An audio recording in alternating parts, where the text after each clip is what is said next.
Welcome all.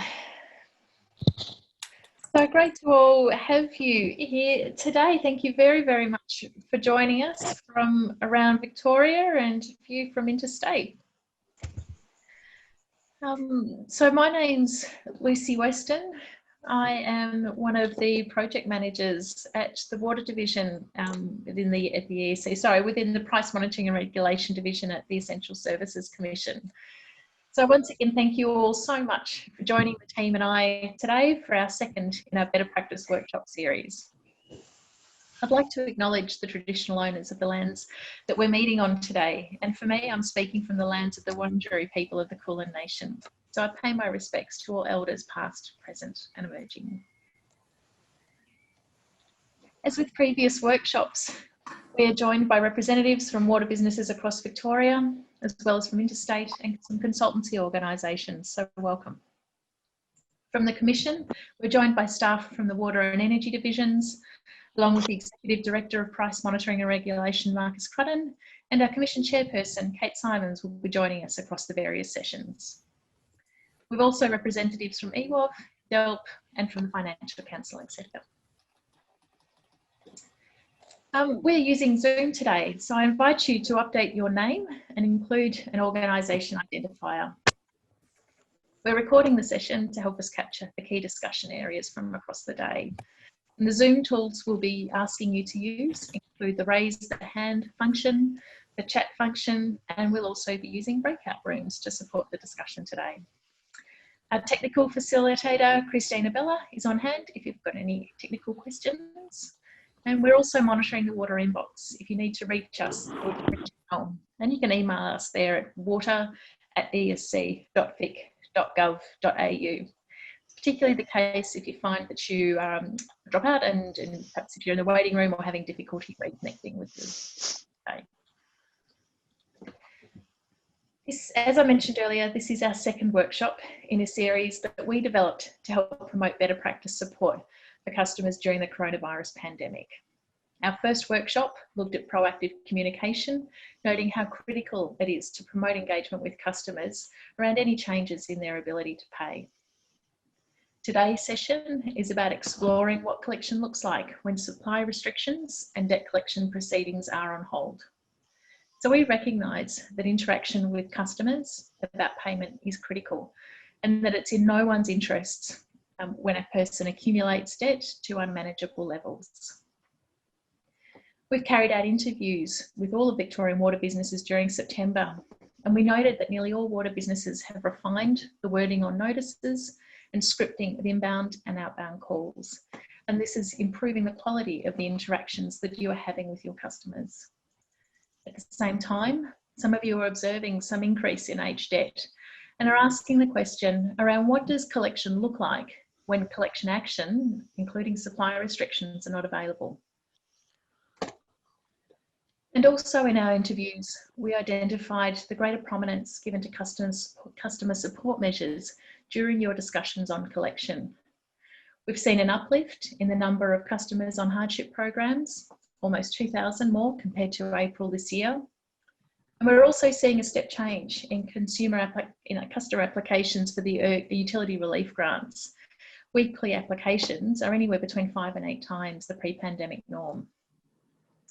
Yet the question arises about what further support is available, particularly once ERGs are exhausted and concessions have been applied.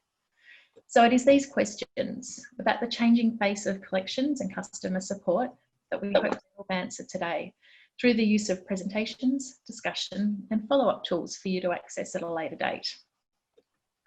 So I have invited our first speaker to step through with us how we might draw on research to expand our thinking around collection processes.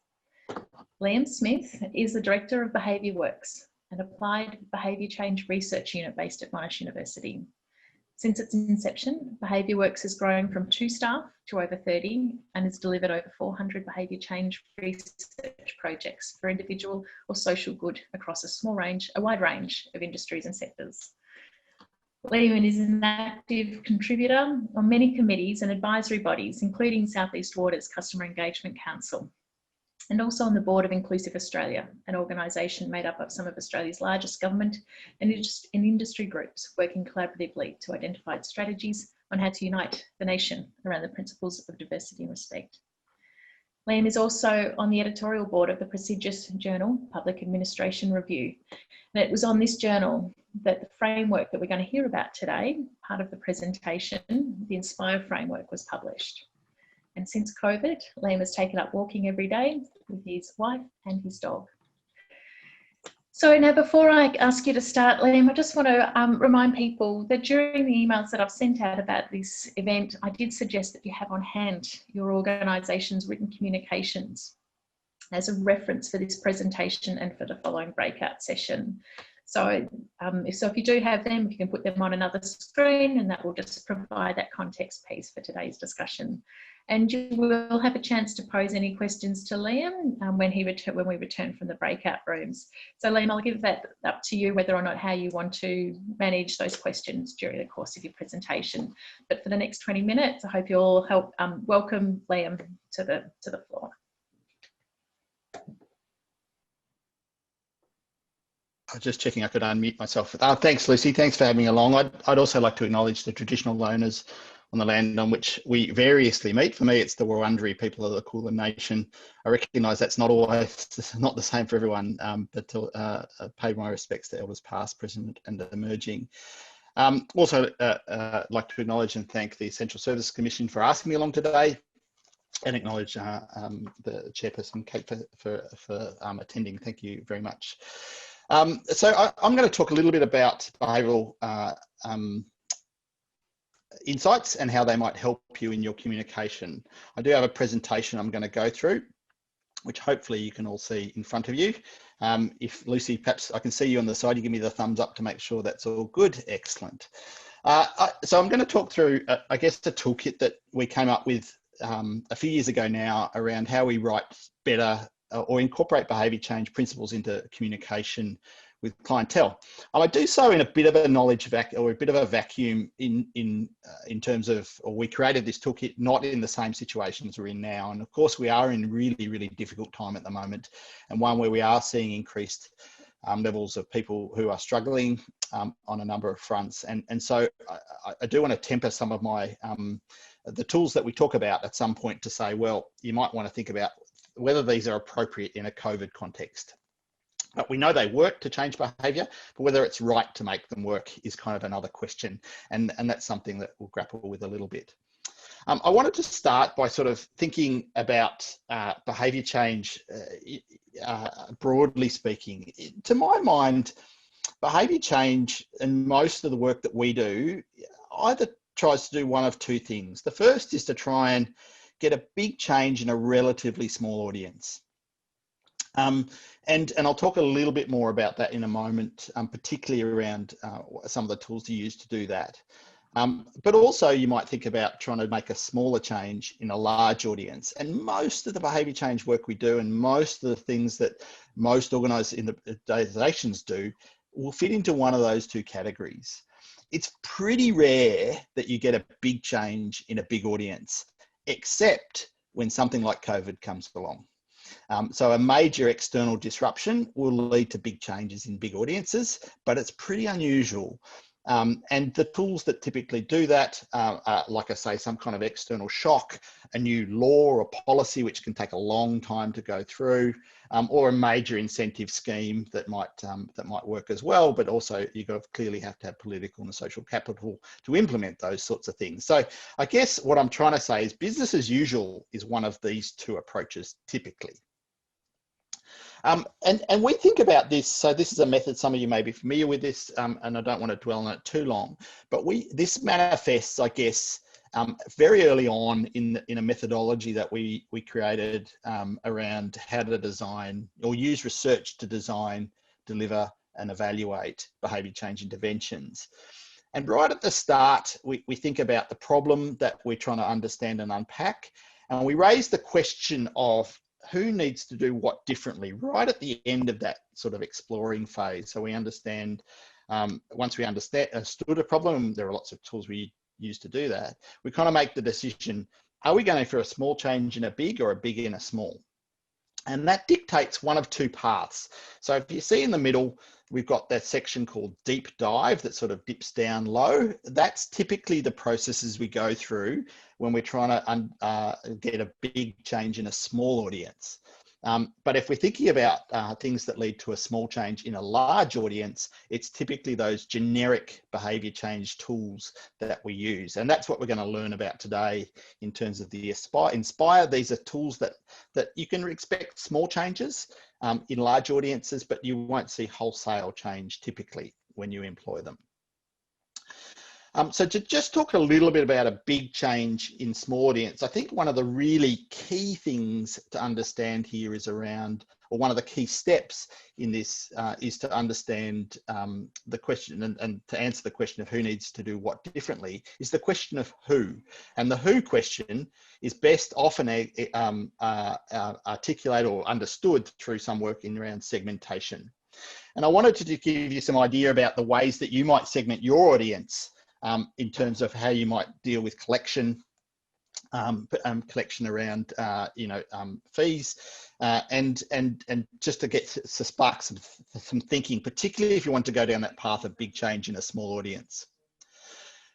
So some of you may have seen frameworks like this, a willingness and ability sort of matrix, and this comes from a paper on collection, and I know that some organisations use this, but you might have different responses depending on where a particular customer sits, and you might have a different approach to behaviour change depending on where they sit in terms of their willingness to pay and their ability to pay. This is another typology that was created 5 or 6 years ago now. Well, actually, I'm an author on it. Was created several years ago now around attitudes, knowledge, and behaviour. And here we see some, 5 different groups around, and these are Woody's typologies, by the way. We see 5 different groups here.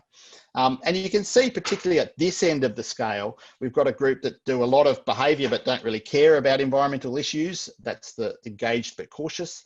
And then we've got those that are probably stating that they care a lot about environmental issues in those first 3 columns, but not doing so much. And you can just think on those terms alone how you might respond differently to try and encourage behaviour change based on what their expressed attitudes are and indeed what their behaviours are.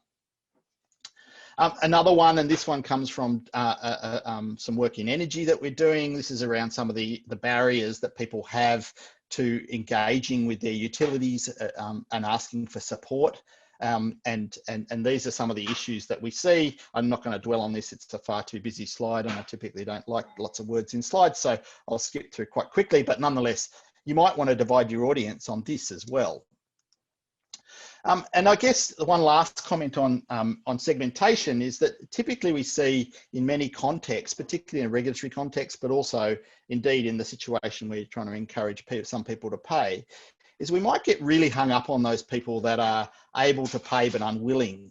And we might get really angry and cross about that. And that often is the case in regulation, is that we spend a lot of our attention and focus and thanks for the introduction, Lucy. Of those 400 projects we've done, probably 200 have been done with regulators. And we often see a really high concentration of effort and time and focus on the small group of really of people that really annoy us, and we feel like that they should really get a lot of attention. And this is, of course, Karen from Brighton, for those that don't know, who's a non-mask wearing person who strays outside of her zone. And we all get up in arms and outrage about a position, someone like her, and we think that's really unfair and the law should come down. But actually, in the scheme of things, the narrative around COVID in particular is that most people are doing the right thing most of the time, and that's actually a really good thing. And you can pay a bit of undue attention to some particular segments. So that's just a note of caution around segmentation. But what I really want to talk to you today about is the Inspire framework, which is very much more about this small change in the big audiences. So these are things that you can change in the language or the style or the format of your written communication to help encourage behaviour change. And I do present these tools. So Inspire, of course, each one stands for a letter, which I'm going to go through quite quickly. they are tools that we know work, that have proven efficacy behind them, and some of them may be applicable in your situation around collection. So the first one that we turn to is implementation intentions. The I stands for implementation intentions. And this is really the idea of if we can get people to commit to if-then plans. So to spell out what they want to do or what they're going to do to get a goal, and particularly what they might do if something goes wrong. We can have quite a lot of success in getting people to follow through on behaviour. And to give you a couple of examples, this is a great trial that was run by Katie Milkman nearly 10 years ago now, since time really flies. But this was really testing about the ability of a very simple condition where people were sent this form that asked them to fill out the time when they were going to get their free flu shot. As part of so write a plan. So all the difference between this and the control group was really that there was these boxes in here that got people to write down when and where it was going to happen. And what we saw from Katie Milkman's work was that we saw a 4% increase in, in real numbers. That's more like 11 or 12% increase in those that made the commitment or got the commitment intervention. They may not have even done it, but those that got this commitment device or this implementation intentions device, people following through on the behaviour. And we see that in actually quite a few contexts, and more organisations are using it. We ran this trial on around 100,000 registration renewals with VicRoads again a few years ago, and we put this box in the corner. Again, encouraging the same thing. And yet another example, this comes from the White House Social and Behavioural Sciences team, again a few years ago now, and this resulted in a 13% increase by having this simple intervention of asking people to write down when and where they were going to do the behaviour of interest. So this could be in your context, I'm going to pay on this date, or I'm going to pay this amount on this date. That can be really helpful. It also plays on the idea of what we call active commitment. So that's where you do the commitment behaviour itself. So that's the I. The N is for norms. So norms are basically what we think people ought to do or what we think people are doing. And we typically divide norms into two categories. And this is all psycho babble, but forgive me, I'll explain them. So descriptive norms are very much what our perceptions are of what most people are doing in the same circumstance. So if we go onto YouTube or we go onto Netflix and we see that 1 million people have watched a certain video or whatever, then that provides us with a descriptive norm that essentially says a lot of people are doing that behaviour, and typically that promotes us to follow it. Injunctive norms are much more about people's opinions and what they approve and disapprove of. And that can be individuals and important people we care about, but it can also be large groups. So we could also believe most Australians would approve of this or disapprove of this. And that's a way of thinking about injunctive norms. So they're slight difference.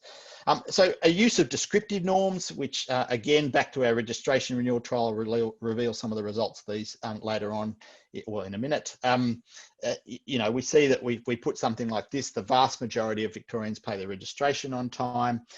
We do tend to get increase in numbers of people doing the behaviour. And it's as simple as saying most people like you are doing the behaviour we want. And we've seen this replicated in lots and lots of contexts. It doesn't always work. There's a couple of anomalies, but 90+% of the time, including a simple statement that says most people like you are doing this behaviour, results in an increase in the people doing that behaviour as well.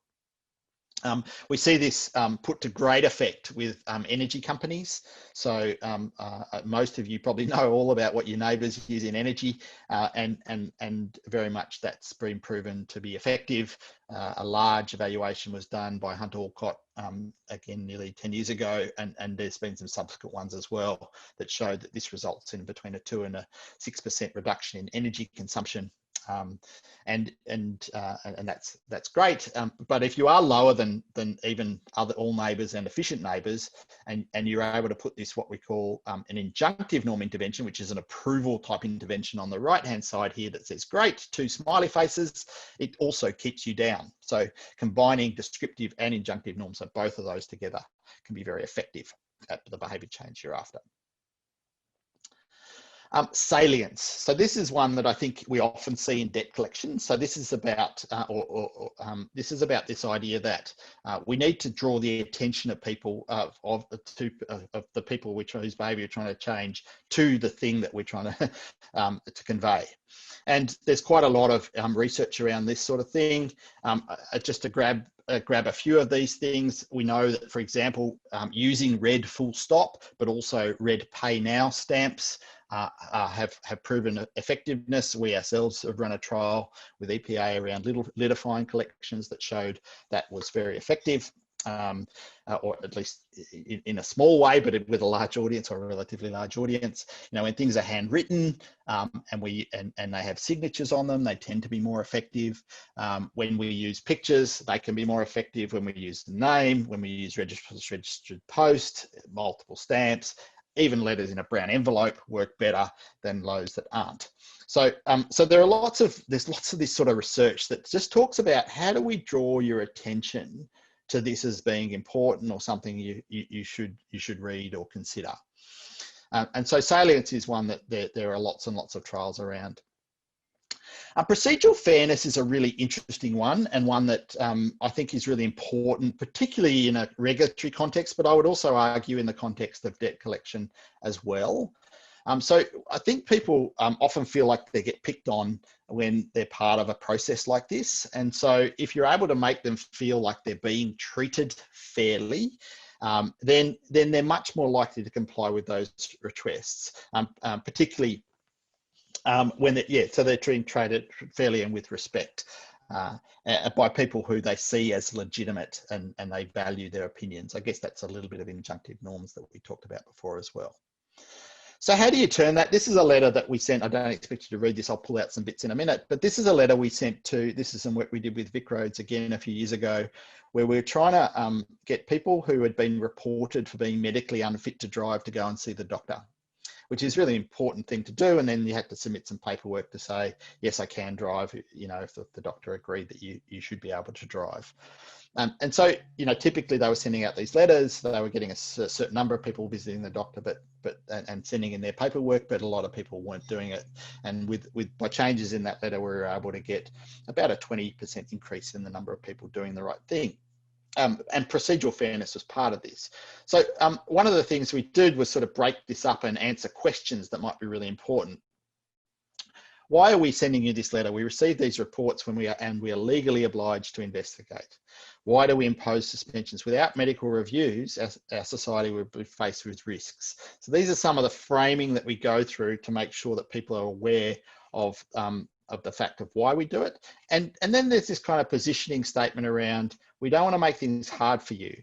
You are being treated fairly, and this is the same for everyone like you, but we're going to make it as easy as possible. And that kind of tone, which I'm going to come back to in a minute, right at the end of this presentation, which is probably only another few minutes anyway, I think is actually really important if you think about the relationship you want to have with the people whose behaviours you're trying to change. We see a whole bunch of examples in tax letters. You know, so again, they use these headings and questions to say, why are we sending these letter? Why can't we be more specific? Why do we impose penalties? You know, and et cetera, et cetera. And these things have been used extensively and quite effectively, again, to reassure people that they are not being picked on, that this is part of what's fair, and everyone's being treated the same. Incentives are, of course, very good at changing behaviour. People can, you know, as part of your letters, you can allude or use incentive schemes to encourage behaviour. What works in incentives? Well, we know that when you give people cash, it works better than putting them in a prize draw. And if you put them in a prize draw, it works better than nothing.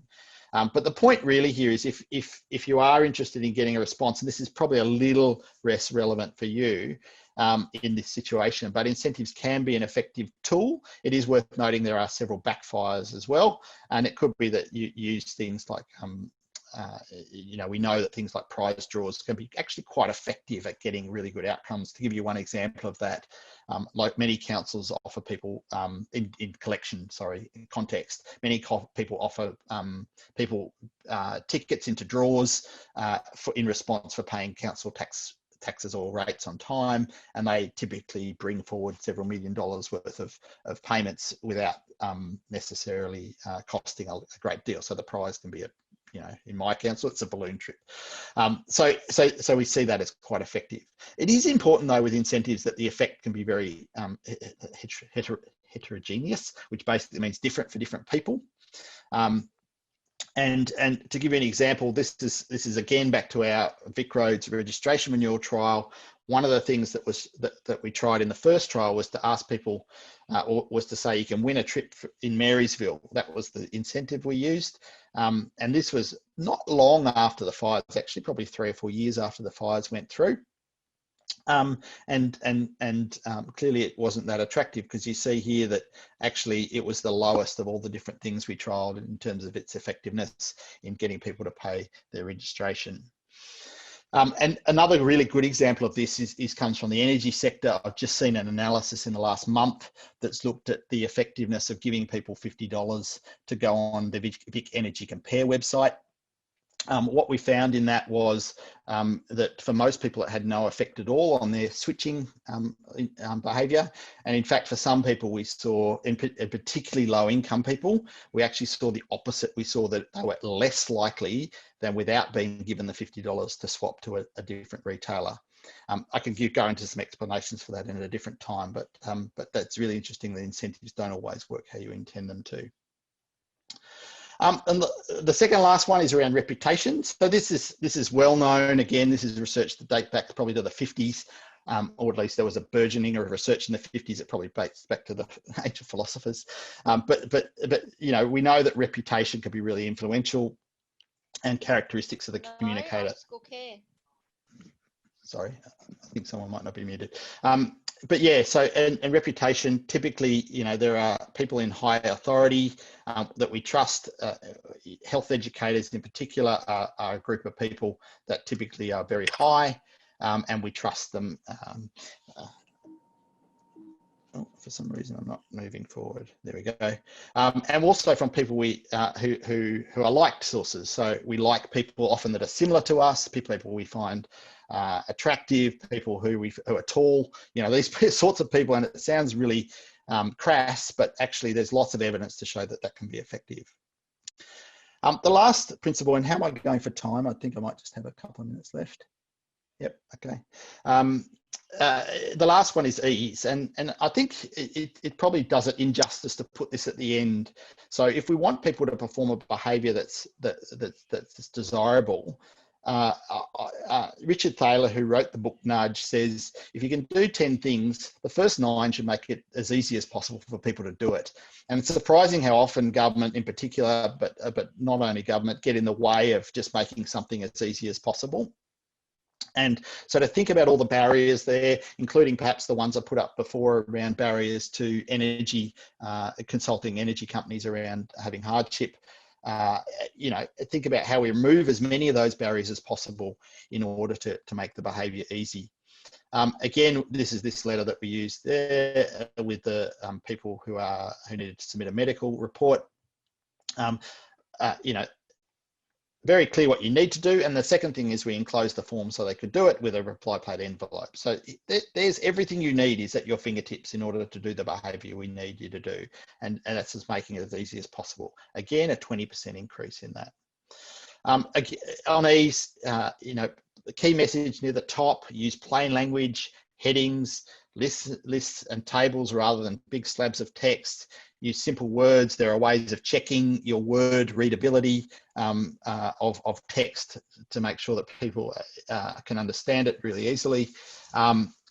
Short sections, use must, not shall. I mean, that's very much in a regulatory context. And then web links and the like, if it's electronic written communication, can make it really much easier for people to go to where you need them to go. The last comment I want to make before we're going to have a brief breakout session where you hopefully can think about applying these tools, it's really to think about the relationship that you have with your customer. I've just put a couple here that might be relevant. But in many ways, debt collection is adversarial or perceived as adversarial, probably from the consumer point of view. So the one that's having the debt collected off them. But I understand certainly with the structure of the water sector in Victoria, it's probably quite different. It's probably different in energy. It might be different in other sectors as well. We're doing a lot of work with banks, for example, who have similar issues now as well as people defaulting on loans and the like. But the question is, what's your posture? And in compliance literature, we often talk about posture, and that's about thinking of what the relationship is and how you present yourself as a regulatee to the regulator. And I think that's similar in this context as well, which is to say, do you want to be someone that's there to help? Do you want to be there as a partner in this, or do you want to be more transactional, or do you want to be adversarial and say you just need to pay? Noting that, of course, some of those things may get the behaviour you want, but may come at a greater cost. In particularly some of those tools that we were suggesting before, some of those might seem quite more too adversarial or too confronting for someone who's in a very vulnerable position. So as you apply these tools, there's a much bigger context here, which is really about the relationship you want to form with your customer base and how you want to be perceived there. Knowing, of course, that if you take the more friend or partner type approach, then clearly there is also a likelihood that more people will abuse that system or that approach or take liberties, but also noting that they're likely to be in the minority, and you can spend a lot of time worrying about them while you're not helping the people who really could be helped. So on that note, I think I'm going to hand back to Lucy. I'm probably a little bit over time, apologies, but I think is it Lucy I'm handing back to, and I think we're going to have a breakout exercise. I do have a slide that has these principles up. I don't know if you want me to leave that up or put that somewhere. That might be the best thing. But thank you so much, Liam. I've put them in the chat, so I guess invite everybody just to bring that function up just with a short descriptor that I've pulled from your website as well, Liam. So there's so much in that. And that's why it's really around bringing a bit of the application now. So Christina's going to move everybody into a breakout group. You'll each have a principle to work around. Obviously, we're not going to get a chance in the course of today for everybody to discuss every principle. So I just invite you to work with the principle that you've got, think broadly, draw on your colleagues, and then we'll come back to the group and you'll have a chance to, any unresolved items, to certainly raise them with Liam or put some questions to Liam, but also if you could report back to the broader group around what you identified around your principle. So Christy, I'll leave it to you. Welcome back. Jess, so who was in your group who would be able to report back? I've just nominated Nicole from Western Water to report back for us, and she's very kindly agreed, so I'm going to hand over to her. Hi, so we had some really nice discussion, and it was really great because we've got some friends from Interstate. Oh, there's Suze from my team. Hi, Suze. We've got some good people from Interstate with us in our group, so it was lovely to hear from them. So we went through just the Inspire model. Didn't get through it all, unfortunately, but we talked about the reminders for customers and how none of us had really used that sort of the I sort of aspect very much, but there's an opportunity for that. And then went into the customers who value things like little cards that they can have prompts and things. And there's a segment that might really like the opportunity to write down the reminder to feel empowered, like I will can't pay my bill today, but I will pay it on blah, blah, blah. There's people who like planning, people who like to journal and have all that sort of information, so they feel a bit more empowered. That was a really interesting discussion. Talked about ways you can also prompt customers, and one of the organisations sends out reminder notes to customers. We do a lot of SMSing, which has been quite successful as well. So it's customers through different channels and things too. We didn't get through the rest of it, but it was really disappointed because it was a really good discussion. Yeah, there's lots of really good ideas. The thing that I took away from us for Western Water is just having the most people do this and having that social norm, I think would be really good for us. We don't do that on our bills, and I'd really like to introduce that sort of social norm on our bills move forward, because we do, most of our customers do pay in full on time. And I think that might help us in a soft way to engage with customers who aren't, or prompt them to contact us. Thank you so much, Nicole. Sadie, your group did some work on norms. Who was going to report back from Sada's group? Yeah, we had a very great discussion, so I will let them to decide who to report. And maybe Grace, I think, do you mind please share what we discussed in our group? Yeah, sure, that's fine. My apologies that you just start nodding if my internet cuts out, because I've been a bit robot-y today. But yeah, we talked about, I guess we identified just a few, identified some different options where norms are either being used or we could see potential for them to be used. And obviously sort of around water usage is a an obvious area where that's been used in the past, like comparing to your neighbour, the sort of T155 type campaign and the current campaign around shower, use of shower and yeah, so comparisons with neighbours and social norms. We kind of talked around whether from a collections perspective, it's the norm really that we are most, the relevant norm there for us was really around the seeking of support, and so whether that's for customers themselves, and we also at the end talked about the perhaps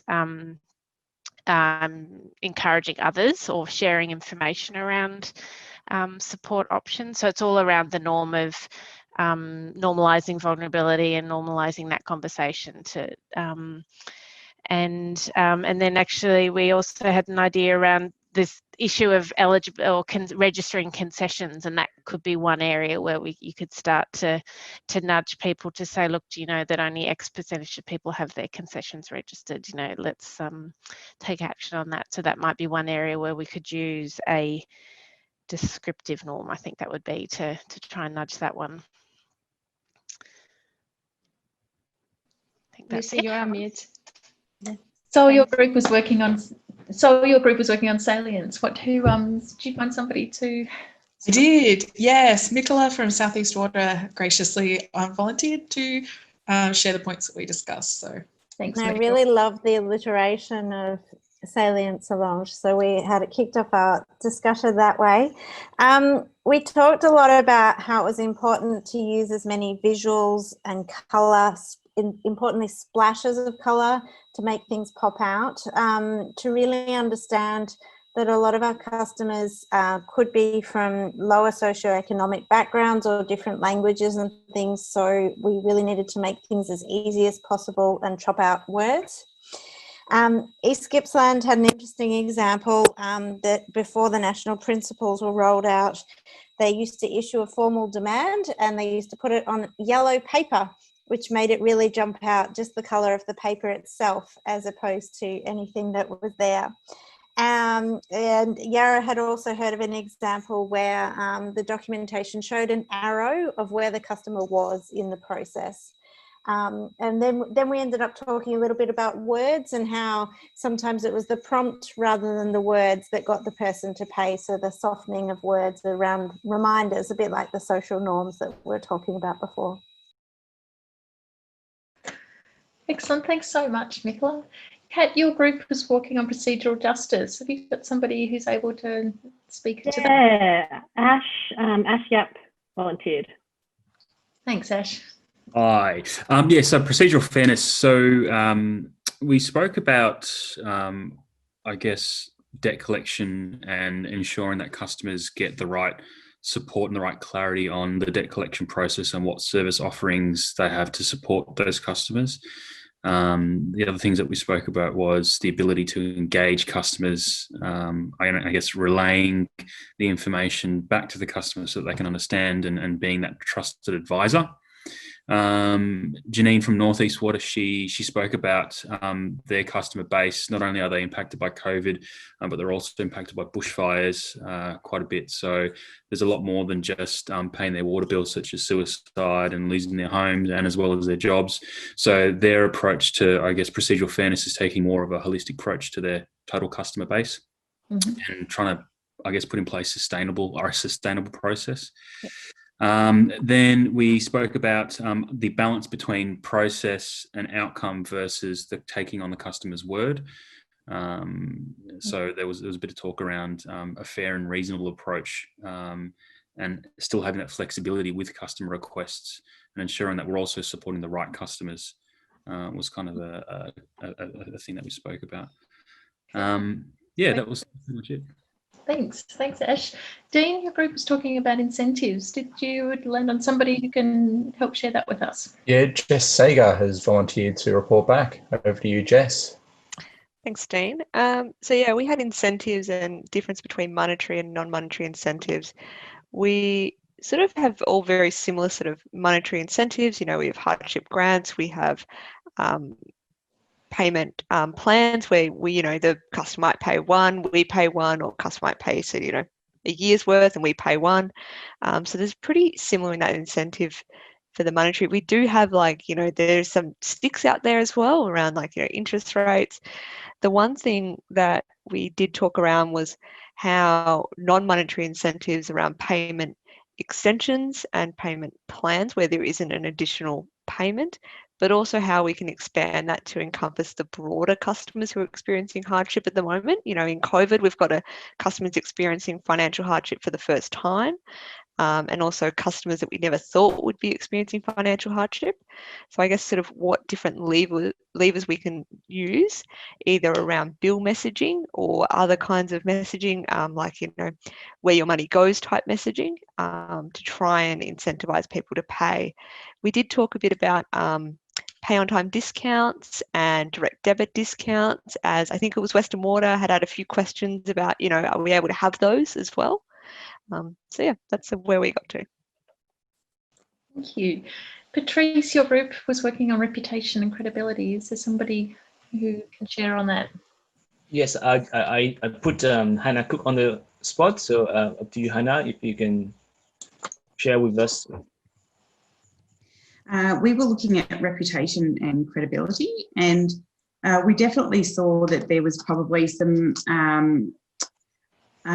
things we could take up, especially in relation to letters as a group. You know, having higher people giving credibility with their signatures, in terms of people feeling like, you know, someone had specifically chosen to send that letter to that person, and it wasn't just an automated letter that had been issued. And there was a little bit of discussion too around whether we could, as an industry, actually play some champion challenges as an industry to see, you know, if we all issued different types of letters with different wordings, what kind of response back we got, so that we could adopt the changes for our, or share the findings, and we could all adopt the suggestions that